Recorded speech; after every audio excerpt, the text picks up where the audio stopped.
She was harassed on the bus. A single dad said, "Sit with me, you're not alone."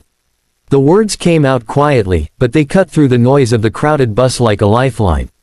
The girl stood there, clutching her backpack to her chest, her knuckles white around the straps. She'd been trying to shrink into herself for the last 10 minutes, wishing the floor would open up and swallow her whole. The bus rocked and swayed, and the laughter of the two men sitting behind her burned in her ears. They weren't laughing because anything was funny, they were laughing because she was scared. She didn't even remember what started it. Maybe it was because she hadn't smiled when one of them told her she looked pretty for someone her age. Maybe it was because she'd ignored the comment. Or maybe it was just because they'd noticed that she was alone. Whatever it was, it had escalated into whispers, then louder words, and now a small crowd pretending not to notice. Her throat tightened as one of them shifted closer, his arm brushing hers. She stepped away, bumping into another passenger, who looked at her, frowned slightly, then looked away. No one wanted to get involved. The bus driver didn't seem to notice, or didn't want to. That was when she heard the voice from the back. "Hey, sit here." She turned, and a man she hadn't noticed before was watching her. He had kind eyes, tired ones, the kind of eyes that had seen too much and still stayed soft. A little girl sat beside him, maybe 7 or 8, holding a book that was too big for her small hands. The man nodded toward the empty seat next to her. "You can sit here," he said again. "You're not alone." Something broke in her then. Not tears, not relief exactly, just a tiny fracture in the shell she'd built around herself. She moved toward him quickly, sliding into the seat beside the little girl. The man turned his gaze toward the window, not making her feel watched, not making her feel like she owed him anything. The men behind her muttered something under their breath, but they quieted. Maybe it was the presence of a child, maybe it was the father's calm certainty, or maybe it was because they'd been exposed, because now everyone knew that someone had noticed.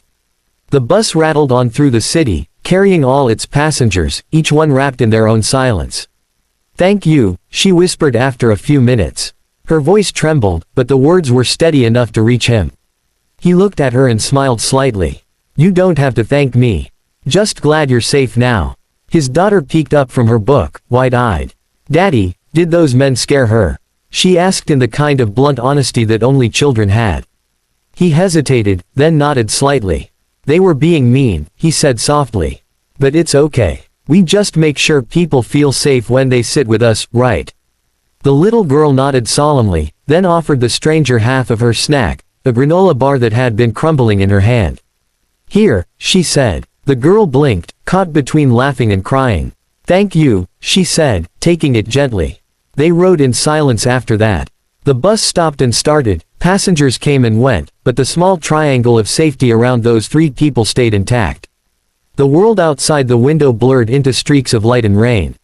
When the bus finally slowed near her stop, she hesitated.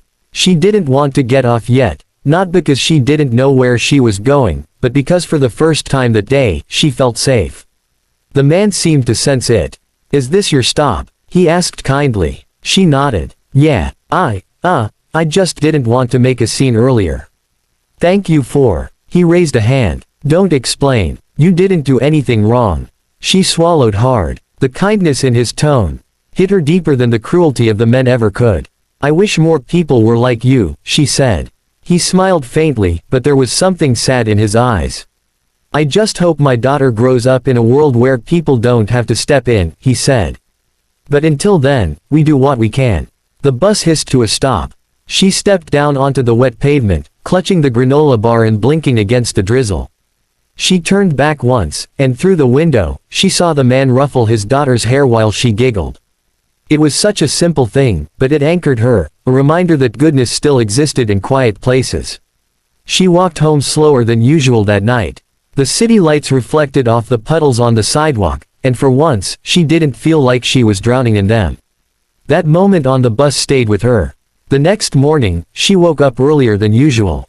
She sat at her small kitchen table with her coffee growing cold and thought about what had happened. The fear still lingered, but so did something else, a sense of connection, fragile but real.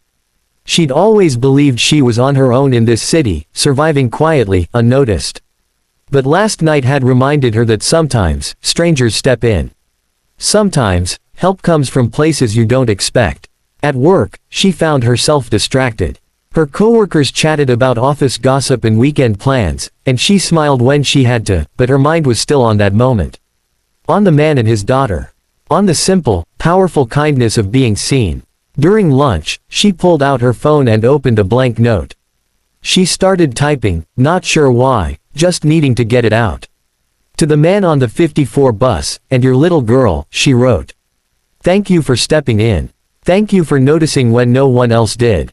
I don't even know your name, but you reminded me that there's still goodness in the world. You didn't make a big deal out of it, you just said, sit with me. You're not alone. And that was enough. She didn't post it anywhere. She just saved it, but writing it made her breathe easier. 2 days later, she was back on the same bus route. She'd almost decided to start taking another, but she hated the idea of letting fear change her routines. Still, when she saw the same row of seats, her chest tightened. The men weren't there this time. The bus was quieter, filled mostly with commuters scrolling on their phones.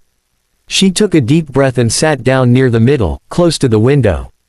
Halfway through the ride, she saw a familiar face. The single dad was there again, his daughter leaning against his arm, half asleep. He didn't seem to notice her at first, but when their eyes met, recognition flickered. Hey, he said warmly. Hi, she replied. You're on this route often. Yeah, every evening, usually, he said. You okay? She nodded. Better, actually. He smiled. Good. They talked quietly for a bit. His name was Mark. His daughter's name was Lily. He was a widower, raising her on his own while working at a construction firm nearby. She told him she worked in an office downtown. The conversation was easy, natural, like two people who'd already shared something meaningful without even knowing each other. When they reached his stop, Lily waved sleepily. Bye, bus friend, she said. She laughed softly. Bye, Lily. After they left, the bus felt quieter again, but not empty. Something in her heart felt steadier. That night, she sat by her window, looking out over the city lights. She thought about how one small act, a few words, a shared seat, had changed everything. She thought about how many people go through their days without knowing the difference they've made to someone else. Weeks passed. Life moved on. The memory of that night stayed tucked away in her. Not as a wound, but as a lesson. She noticed things more now, the way someone looked uncomfortable in a crowd, the way others averted their eyes. And one day, when she saw a young man on the subway being cornered by a group of louder ones, she didn't hesitate. She stood up, walked over, and said the same words she'd once needed to hear. Hey, sit with me. You're not alone. He looked at her, startled. Then relief crossed his face, and he sat down beside her. The others backed off, muttering, pretending it hadn't happened.